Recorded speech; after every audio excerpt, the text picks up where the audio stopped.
इसमें हम लोग करेंगे चैप्टर नंबर 9 के रिमेनिंग क्वेश्चन 363 से।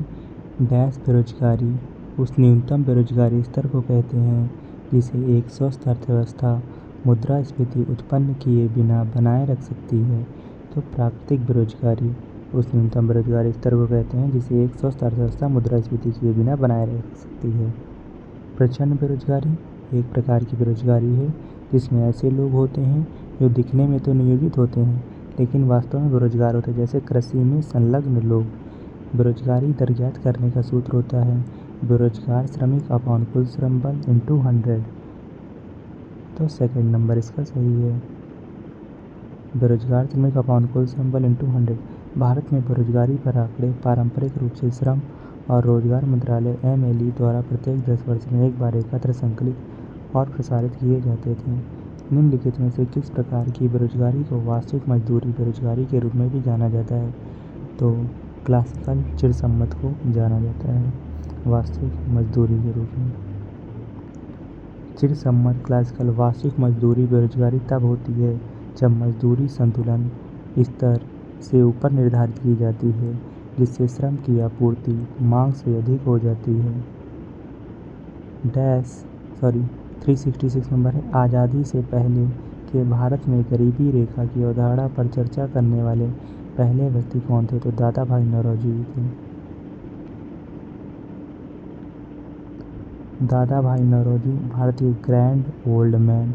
उन्होंने अपनी पुस्तक poverty and un British rule in India के माध्यम से अंग्रेजों की भारत की आर्थिक शोषण की नीति की आलोचना की, जिसमें उन्होंने गरीबी रेखा का सबसे पहला अनुमान 16 रुपये से 35 रुपये व्यक्ति प्रति वर्ष लगाया था। यदि किसी देश में बेरोजगारी लंबे समय तक बनी रहती है तो इसे डैश बेरोजगारी कहा जाता है, तो दीर्घकालिक बेरोजगारी कहा जाता है। आकस्मिक बेरोजगारी जब कर्मचारी एक संविदात्मक नौकरी के लिए दैनिक आधार पर नियोजित होता है और अनुबंध समाप्त होने के बाद इसे छोड़ना पड़ता है। निर्धनता रेखा के संबंध में निम्नलिखित में से कौन सा कथन सही नहीं है? भारत में आमतौर पर हर 10 वर्ष के बाद इसका अनुमान लगाया जाता है, तो ये गलत है। भारत में सभी सामाजिक समूहों और आर्थिक श्रेणियों के लिए निर्धनता रेखा से नीचे के लोगों का अनुपात समान नहीं है, ये सही है। तो बताना था कौन सा सही नहीं है, तो पहला सही नहीं है। गरीबी रेखा से नीचे BPL बिलो पॉवर्टी लाइन या सरकारी सहायता और आवश्यकता वाले व्यक्तियों एवं परिवारों की पहचान करने के लिए भारत सरकार द्वारा उपयोग किए जाने वाला एक बेंचमार्क है। निम्नलिखित में से कौन सा ई-कॉमर्स का लाभ नहीं है? ग्राहकों की आवश्यकताओं के लिए देर से प्रतिक्रिया, ये ई-कॉमर्स का लाभ नहीं है। ग्राहकों की आवश्यकताओं के लिए देर से प्रतिक्रिया ई-कॉमर्स एक बिजनेस मॉडल है जो फर्मों और व्यक्तियों को इंटरनेट पर चीज़ें खरीदने और बेचने की सुविधा देता है। लाभ बढ़ी हुई उत्पादकता और सही प्रतिस्पर्धा, उत्पाद वितरण श्रृंखला में कटौती, व्यापार को आसानी और सरलता से प्रबंधित करना। नुकसान धोखाधड़ी वाले वित्तीय लेनदेन की संभावना और संवेदनशील वित्तीय जानकारी का नुकसान। निम्नलिखित में से कौन सा कथन सही है? परिवार कल्याण कार्यक्रम ने अनिवार्य आधार पर जिम्मेदार और योजनाबद्ध पितृत्व को बढ़ावा देने की मांग की, तो ये गलत है। राष्ट्रीय जनसंख्या नीति 2014 वर्ष की आयु तक मुफ्त और अनिवार्य शिक्षा प्रदान करने के लिए नीतिगत ढांचा प्रदान करती है, तो ये सही है। तो केवल सेकंड सही है। परिवार कल्याण कार्यक्रम 1952 में शुरू किया गया, स्वैच्छिक अनिवार्य आधार पर नहीं। परिवार नियोजन विधियों के मुक्त विकल्प के माध्यम से जिम्मेदार और नियोजित पितृत्व को बढ़ावा देना चाहता है। अगला क्वेश्चन है, भारत सरकार ने वर्ष डैश में व्यापक परिवार नियोजन कार्यक्रम शुरू किया? तो 1952 में व्यापक परिवार नियोजन कार्यक्रम शुरू किया। भारत दुनिया का पहला ऐसा देश है जिसने परिवार नियोजन के लिए एक राष्ट्रीय कार्यक्रम शुरू किया था। 372 नंबर है, यदि किसी व्यक्ति ने जनगणना से पूर्व वाले वर्ष में डैश महीनों से कम समय के लिए कार्य किया तो उसे सीमांत रोजगार मार्जिनल एम्प्लॉयमेंट वाला व्यक्ति कहा जाएगा। यदि किसी ने 6 महीनों से कम समय तक कार्य किया तो उसे सीमांत एम्प्लॉयमेंट बोला जाएगा।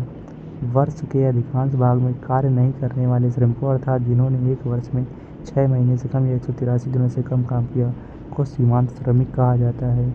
भारत में गरीबी रेखा का सामान्य रूप से नमूना सर्वेक्षण करके डैश का अनुमान लगाया जाता है। तो हर 5 साल का अनुमान लगाया जाता है, हर 5 साल। यह सर्वेक्षण राष्ट्रीय नमूना सर्वेक्षण संगठन NSSO द्वारा किए जाते हैं। MSP न्यूनतम समर्थन मूल्य की प्रणाली को पहली बार 1966-67 में डैश के लिए पेश किया गया था और बाद में अन्य आवश्यक खाद्य फसलों को शामिल करने के लिए इसका विस्तार किया गया। तो MSP गेहूं के लिए पेश किया गया था। न्यूनतम समर्थन मूल्य MSP कृषि उत्पादों को कृषि कीमतों में किसी भी तीव्र गिरावट के विरुद्ध बीमा करने के लिए भारत सरकार द्वारा बाजार में हस्तक्षेप का एक रूप है। MSP द्वारा कवर की जाने वाली फसलों में शामिल है 7 प्रकार के अनाज: धान, गेहूं, मक्का, बाजरा, ज्वार, रागी और जौ। 5 प्रकार की दालें: चना, अरहर, तुअर, उड़द, मूंग और मसूर। तिलहन 7 तिलहन है, जैसे कि रेपसीड, सरसों, मूंगफली, सोयाबीन, सूरजमुखी, तिल, कुसुम, राम तिल या काला तिल। 3 व्यावसायिक फसलें हैं, जैसे कि कपास, खोपरा, सूखा नारियल, कच्चा जूट। उचित लाभकारी मूल्य गन्ना। अगला क्वेश्चन है, निम्नलिखित में से कौन 1996 में स्थापित विनिवेश आयोग, उद्योग मंत्रालय, सार्वजनिक उद्यम विभाग के अध्यक्ष थे? तो GV रामकृष्ण थे। 1996 में स्थापित विनिवेश आयोग, उद्योग मंत्रालय, सार्वजनिक उद्यम विभाग के अध्यक्ष थे। तो आपको कमेंट में जवाब देना है। तो सीमांत श्रमिक किसको कहा जाएगा? जिसने कितने महीनों से कम 1 वर्ष में काम किया हो। तो ऑप्शन है 5 महीनों से कम, 6 महीनों से कम, 7 महीनों से कम या 3 महीनों से कम। तो सीमांत श्रमिक किसे कहा जाएगा? जिसने डैश महीनों से कम 1 वर्ष में काम किया हो। 5, 6, 7 और 3।